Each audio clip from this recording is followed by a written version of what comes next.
voilà yaakaar naa ñi tàmm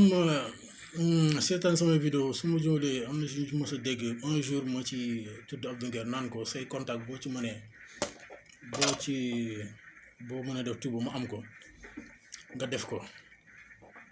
malheureusement j'ai pas pu avoir cette chance là au moins chance am ay contact am Abdou Nguer lii laa xamoon naa ni comme ni ma koy dégloo comme toutes les Sénégalais à la télé à la Sen TV et sur les autres plateformes xale la Abdou Nguer li may nekk xale maa ko mag sama rakk la moom ak Ahmed Ndoye peut-être Fofana moom mooy war a mag normalement parce que le temps qu'il a fait dans l'administration mais li may magee di war a bari bu ñu maasewul ak Abdou Karim xorom xaax ndeysaan xorom xaax après naa ñëwaat ci moom tuuti doon nañ ko fi dégg jamono yi muy baala ak Macky Sall et son régime surtout les Sénégalais loolu lu war la ñi mu war bari na du am kese nit ñu après donc malheureusement mujj ma am ay contact ak Abdou Nguer parce que lii laa doon bañ parce que Abdou Nguer xale la comme ni ma ko souligné léegi li may nekk xale maa ko mag mais li ma wax lépp dëgg la mais li muy combat ak li muy combattre man moom lay combattre li mu bëgg loolu laa bëgg fi mu bëgg Sénégal dem fa laa bëgg Sénégal dem fi mu bëgg Sénégal tegu fa ba àgg fi mu war a àgg man loolu laa bëgg mais loolu ñi ngi ko seqal xam leen dafa am solo xam leen il a tout fait pour éviter ça mais c'était pas suffisant li ci manqué woon ci sama xalaat loolu laa ko bëggoon a mottali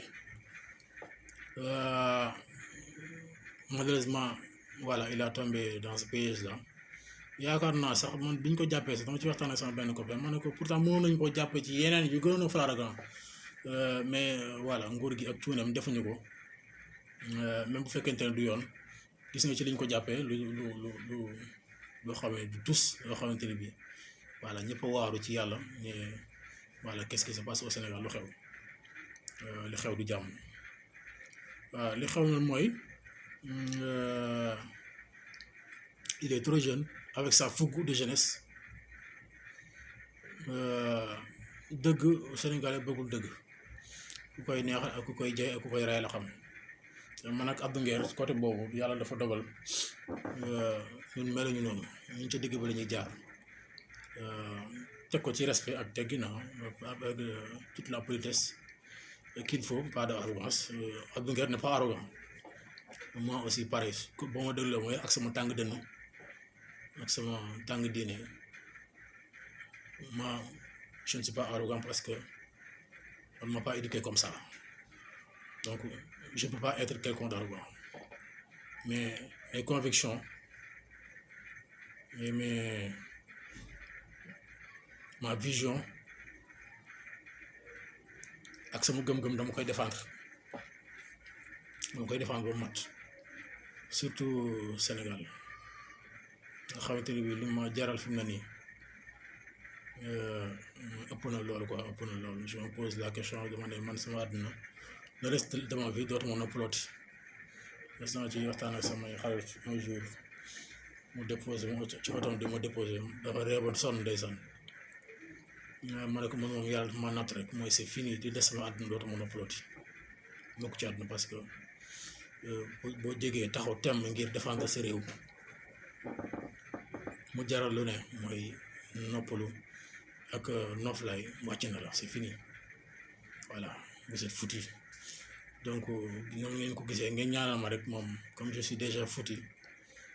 yàlla ma yàlla yërëm rek te sàmm loolu kese moo fi des loolu moo daal Abdou Nguer donc li taxoon moo bëggoon koo jot mooy dama ko bëggoon expliquer ne ko Abdou Nguer bataille bi ñoo ko bokk donc bataille bi li mu laaj mooy dafa laaj ñu garder suñu liberté pour mën a partager nos idées faire nos travail exprimer nos pensées donc il nous faut être libre rester libre de rester en vie dund li ñu bëgg pour ñu def ko foog ñu dund voilà foog ñu dund bu ñu dund mënuñu ko def ñi ñuy doon après dañ ko def mais kañ la comme yàlla def nañu opportunité xam nañ ñooy ñan xam nañ ku ñu doon xam nañ lu ñu am xam nañ li ñu mën ak lu suñuy potentiel ak li ñu sañ ngir rek njëriñu réew mi te mu neexul ñeneen ñi ci des ñi nga xamante ne bi réew bëgguñu réew mi mosuñu bëgg réew mi voilà dóor nañu ba jël réew mi mais mosuñu bëgg réew mi waaw mosuñu bëgg réew mi te duñu bëgg réew mi jamais nañ def lu ne nañ déclaré bépp discours bu leen neex fépp ci toit yi fépp ci àdduna bi mais dañu mës a bëgg réew mi loolu yàlla xañ na leen ko loolu dañ yàlla xañ na leen ko te dootu leen ko te du leen ko may mukk ci àdduna duñu bëgg Sénégal te mosuñu bëgg Sénégal voilà te duñu mës a bëgg Sénégal ñun yàlla nattal na ñu bëgg suñu réew muy Sénégal dañ koy sant yàlla même bu nekkee lu métti parce que bëgg sa réew neexul mu surtout bu la jaralee yenn yi waaw bu la jaralee yenn donc première chose loolu laa bëggoon a expliquer mooy on doit tout faire pour rester libre. Deuxièmement, rester en vie. Parce que le combat qu'on doit mener, il nous faut être libre, garder notre liberté et rester en vie. Pour mener ce combat. Loolu laa bëggoon Abdou Nguer loolu laa bëggoon Abdou Nguer xam ko def tout pour sàmm ko il est assez intelligent ak moom yéene bi ma ko bëggoon a expliquer ni ma ko bëggoon expliquer dina ma comprendre garder notre liberté et rester en vie. Parce que ñi ñu ko seqal ils sont capables de tout voilà ils sont capables de tout wan nañu li ñu capable ngir seen bànneex bakkan wan nañu li ñu capable te li ñu li leen nooflaay ak jaral ak nguuru jaral suñu réew jaral nañu lu ëpp loolu lim ñu jaral lu mu ëpp loolu pour ñu wane ko pour ñu jëmmal ko foog ñu dund et garder notre liberté donc loolu la amoon lu may dénk Abdou Nguer ak Fofana ak Thierno Diop bu Sen TV il est encore libre di la expliquer di la jox bokk ak yow encore une fois de plus Thierno Diop cette message là voilà tu fais partie de ce lot que je suis en train d'essayer de donner cette conseil Thierno Diop ak ñeneen ñi mel ni yow Nguer Fofana Thierno Diop et le reste ils sont assez nombreux parce que dans ma tête déjà j'ai des idées pour une équipe et j'ai déjà ciblé quelques-uns bëgguma leen wax fii ci tudd leen fii ci réseaux sociaux yi mais ñooñu Thierno Diop Fofana Abdou Nguer man mais il y en a plusieurs je n'ai qu'à arrêter là pour que les gens ne puissent pas deviner raag bi Thierno Fofana Nguer Abdou Karim raag bi foog li ñu koy may pour ñu àggale ko am résultat mooy foog ñu dund préserver notre vie et notre liberté loolu lu mat a xam la lu jara bàyyi xel la essayer de bouger sur ces deux leviers là de ne pas trébucher ni quitter sur ce cadrage ces deux leviers vivre et rester libre vivre et rester libre vivre et rester libre vivre et rester libre pour mener notre combat il nous faut ces deux leviers là qui sont importants à mon avis merci beaucoup maa ngi nuyu waxtaan bi yàgg na gudd na voilà góorgóorlu naa ba def ay vidéo voilà bu suba je peux être libre et sentir libre et faire autre chose voilà là à cause de ça j'étais tellement stressé là parce que c'est ça qui m'a manqué quoi parler avec les Sénégalais et de leur exprimer la vision de la jeunesse sénégalaise et nos bailleurs de fonds internationaux et nationaux. Les institutions de Bretton Woods, il ne faut pas du tout oublier ce que la jeunesse sénégalaise vous a confié et nos partenaires maghrébins et nos partenaires asiatiques, la Chine et le reste, Japon, Corée, la Russie, les États-Unis, l'Angleterre, France, Suède, Allemagne, Belgique, Arabie Saoudite, Qatar, Dubaï, Émirats Arabes Unis, Algérie, Tunisie, di souhaiter di wax inna lillahi wa inna ilayhi rajiun journaliste palestinien yooyu génn na àdduna démb ci ci ci yéenewu ak ndogalu Israël et son armée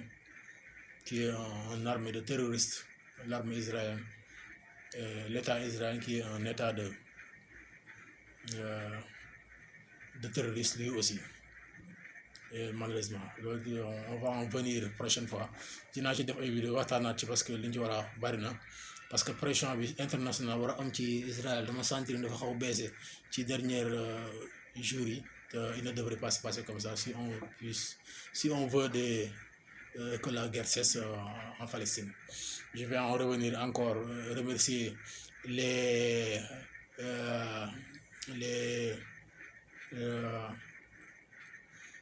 partisans de Jean-Luc Mélenchon qui étaient en Palestine, les deux jeunes dames là d'origine palestinienne, et l'autre, il y avait aussi deux jeunes femmes qui étaient parties par terre longtemps. J'ai oublié leur nom, mais j'ai écouté leur vidéo sur YouTube. J'ai écouté hier Jean-Luc Mélenchon, mais j'ai pas pu terminer son vidéo. Jean-Luc, je te salue. Je vous dis que j'ai rencontré un de vos partisans, ici, un de mes clients l'a amené un jour à l'atelier. En discutant, il m'a trouvé avec un livre plutôt de Cheikh Anta Diop, Nation Nègre et Culture, en train de le lire. Il était un peu étonné en regardant un Africain ou un jeune ouvrier en lisant dans son lieu de travail un ouvrage de Cheikh Anta Diop qui est Nation Nègre et Culture, aussi documenté. On a partagé là-bas. Il m'a expliqué, on en parlait, c'était le début de l'affrontement entre la Russie et l'Ukraine. On a discuté sur beaucoup de choses. Il m'a expliqué qu'il fait partie des militants de Jean-Luc Mélenchon. Jean-Luc Mélenchon, que je salue au passage. J'espère que tout à l'heure je dois vous finir la vidéo que vous avez pu publier sur les réseaux sociaux avant-hier, si je ne me trompe pas. Et ces jeunes militants qui étaient en Palestine, j'apprécie tellement ces jeunes militantes de Jean-Luc Mélenchon qui sont fait en démarche remarquable et très courageux, qui a salué. J'avais envie d'être à la place, mais malheureusement, peut-être prochaine fois. Merci, je vous salue et passez une excellente soirée et au revoir. Et ciao, bye. Et bon début de soirée. Good night. Au revoir.